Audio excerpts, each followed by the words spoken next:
the Hertfordshire town of Watford. Watford has stood in the shadow of the capital city for 1,000 years. But at least the town's music fans don't need to traipse into the big smoke for some entertainment.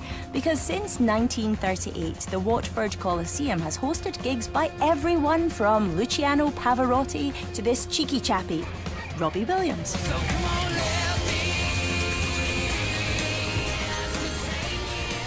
Now, when I tell you the guide price of the lot I'm here to see was £10,000 plus, you might guess it's not one of these terraced houses. Oh no, the lot I am here to see, well, ta-da! It's these two garages and the little bit of land to the side. Now, it might not seem the most exciting prospects at face value, but the auction catalogue did say it may have development potential, so it's definitely worth further investigation. Come on, let's do it. So what you have here is a small piece of land. It's strewn with debris just now, but it looks to go back around 5 metres by, say, 3 metres. So you need to clear that out. And then you've got your two garages. So I'm not spoilt for options in terms of what doors I can open for you, but let's go for this one. Ta-da! So you have a garage. It looks to be dry, it's got power, you've got electricity, the door works. Other than that, what can I tell you? If you're looking for a property with period features, you know, a ceiling rose, cornicing, this probably isn't the one for you. But what it lacks in that charm, it makes up for in functionality, because you could definitely get your car in there. Can you tell I'm already struggling a bit with this? But come on, it's a pair of garages. There's not much to say.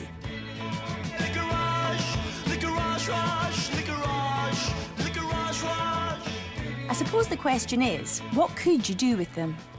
Well, you could keep them as garages, rent them out for somebody to put their car in. Or you could think about making it a commercial premise, say a wee hairdresser's just off that high street. Or you could think about making it a residential property, maybe a bungalow, and that's where the money could lie. But before we get too carried away here, let me give you a wee bit of site history. In 2004, planning permission was rejected to build a 2-bed house here. 4 years later, in 2008, planning permission to build a 1-bed house was rejected too.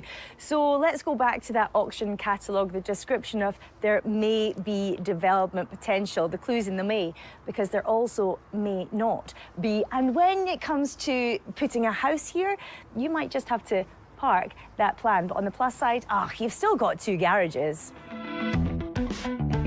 Time to get the thoughts of a local property expert.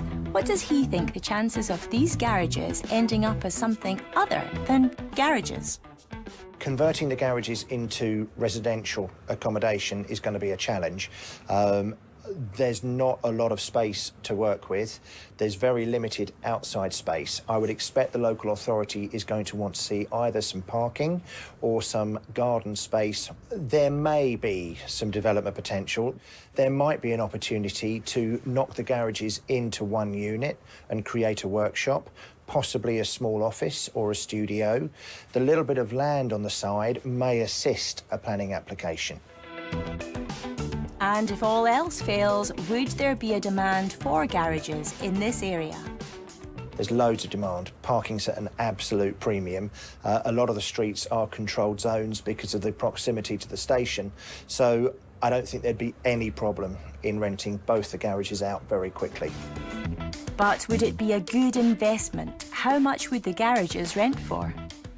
I think that the garages probably have a rental value in the region of £100 per calendar month per garage. That's £2,400 per annum. Not a bad return if you got them for the guide price of £10,000. And if you hit the planning jackpot, what could a residential development be worth? If they manage to get residential use, if they got a 1-bedroom unit on the site, that's going to have a value in the region of £210,000 to £220,000. Converting these 2 garages into something more profitable may prove challenging. Then again, at that £10,000 plus guide price, it could be worth a punt. Let's find out who's willing to drive this project to success when it went under the hammer. Unfortunately, our cameras weren't rolling at this particular auction, so we were unable to show you the bidding action. But it was Nazir who bought the garages for £57,000. His son Deen came along to tell me what the plans are for this auction purchase. Deen, hello. Hello. Pleased to meet you. Nice to meet you. Congratulations. Thank you. Tell me a bit about you. So I'm 17 and I'm still in school. You're 17 and still in school? Yeah. And you own property? Well, this is a partnership with my father, and it's actually property runs in my family. So it all started with my granddad in the 1960s. He moved from Wakefield to Watford, and he bought his first property in Watford in 1962. But about 20 years later, my father and my uncle joined him, and they started to accumulate property in the Watford area, buying, renovating and renting.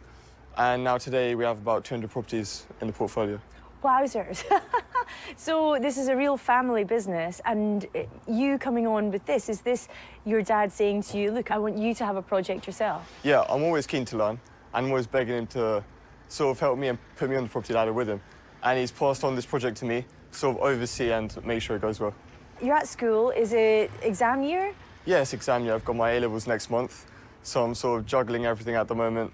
And so I'll be coming here when I'm not revising, but I'm studying hard at the moment for my exams. What A-levels are you doing? I'm doing maths, politics and economics. Wow, that's a heavy load in anyone's book. But as well as those academic studies, Deen also packs a punch in his spare time with a hobby which will prepare him well for the battles ahead. He's been an amateur boxer since he was 10. And at a pretty competitive level too, being the county champion a whopping 7 times. Let's talk about the garages. So did you go to auction or was it your dad? Yeah, it was actually half term. My dad called me up. He said, I can't make it. Do you want to go? And 3 hours later, he gave me his checkbook and I was in central London at the auction. Fantastic. So you're in central London by yourself? Yeah, I was by myself. With the responsibility of putting that oar up or putting your hand up, saying, was that terrifying? It was quite nerve-wracking, but after a while I got used to it. And I called my dad up before I got into the bidding, so he gave me a helping hand. And you wanted these garages, you went specifically to get this? Yeah, because we own the shop and another workshop which neighbour these garages, so we thought it was a perfect property for us to buy. Oh, I see. So you own the shops that I can kind of see in the distance? Yeah. So what's the plan for this? Our initial plans are going to go for an extension and a conversion to commercial use for the garages. We're going to hopefully turn them into workshops, and we're going to raise the roof and put offices upstairs. Then, in the long term, we're going to aim to apply for residential planning to create a one-bedroom dwelling.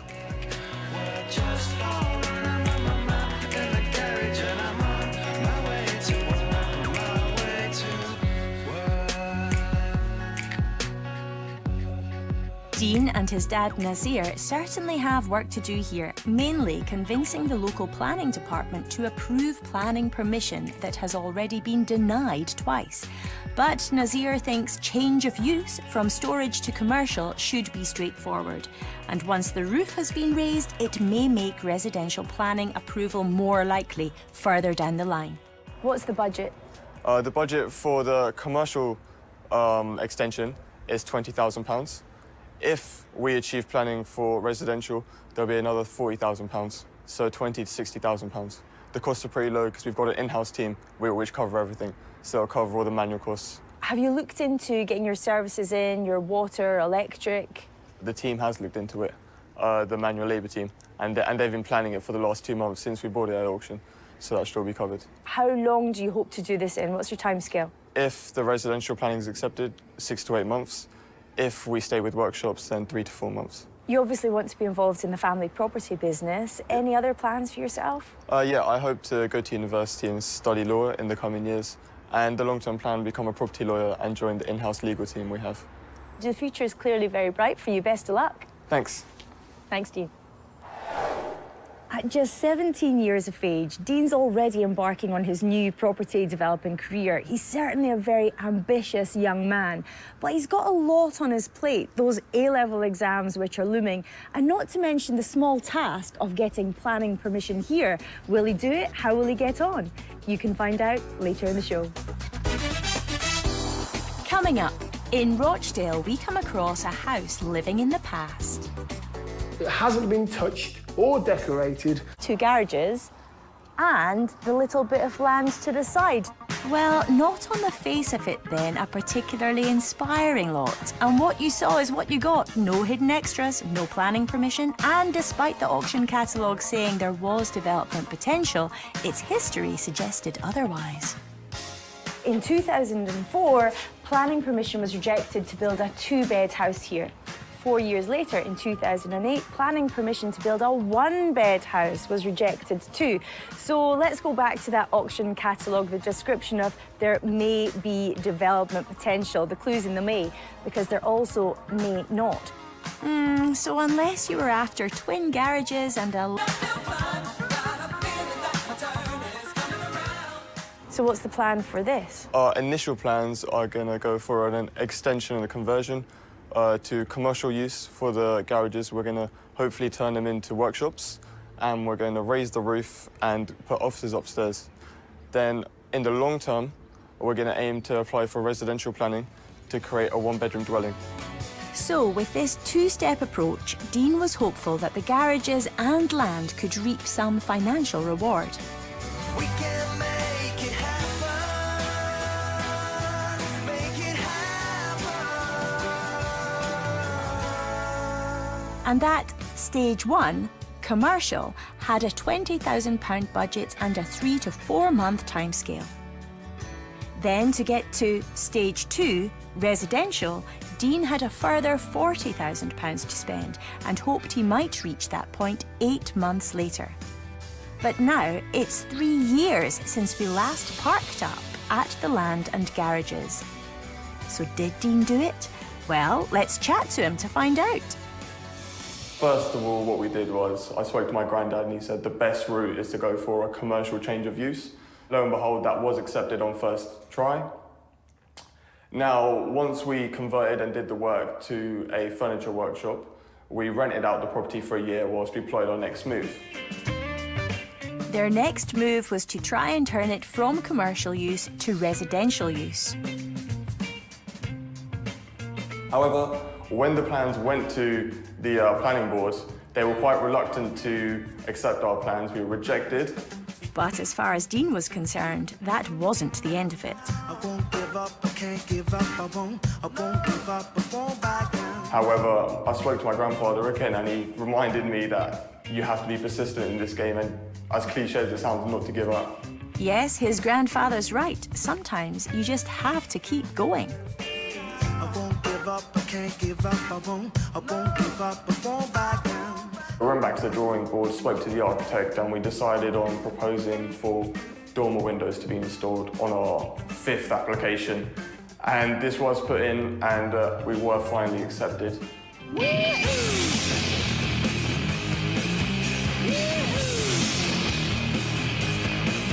Woohoo! Indeed, it's been quite the journey, and Deen's persistence has paid off. So what have we got in this 2-bed townhouse? So the layout of the property is, as you walk through the front door, you come into our open plan, have in-house builders, and they managed everything from A to Z. So for me, it was more of a case of overseeing everything, making sure it was on track, and we were hitting deadlines to make sure we'd finish in time. So it was quite a non-executive role, but oversight was key to make sure we came out on top. Yes, of course, it's not just about the success of getting this house built in the first place.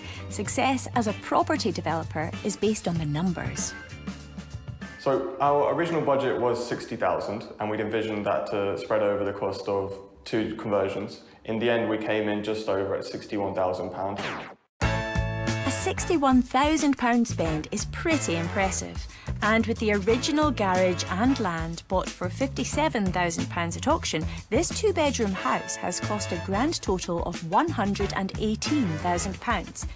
I wonder what the agent who saw this lot 3 years ago makes of it now.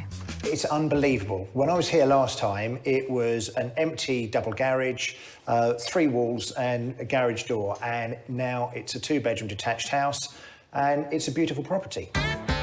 It certainly is that. Deen's dad Nazir originally bought the lot not only as a first project for Deen, but also as a rental vehicle. But it would still be interesting to know what the £118,000 investment would be worth in the current resale market. I think the property would sell in the market today somewhere around £350,000 to £360,000. That's a huge uplift and represents a potential pre-tax profit of £232,000 to £242,000. It seems that battling through 5 planning applications was worth it after all. What about the all-important rental value?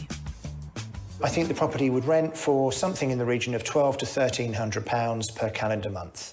So 1,200 to 1,300 is a bang-on valuation. Our lettings manager agreed and has found a tenant at £1,250.